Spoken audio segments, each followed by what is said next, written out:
What is up, everybody? Welcome to my YouTube channel. So today we got this beautiful Kawasaki Z1000.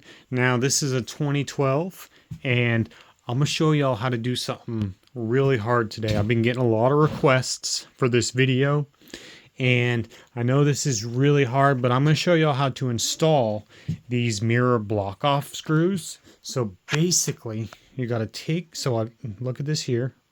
You just gotta take it. And man, you just gotta like make sure you get the thread right. Oh man, holy shit. I don't know if what? No freaking way, dude. Dude, that's crazy. I did not think I was gonna go this easy. Wow. Look at that. Dude, that's fucking clean right there, bro. Hell yeah. So that's how you install some mirror block off screws. Hope you guys enjoyed this video. I know it was a really technical and hard thing to do, but you know what I'm saying, your boy motorcyclist, he got you covered. Have a good one. Peace out.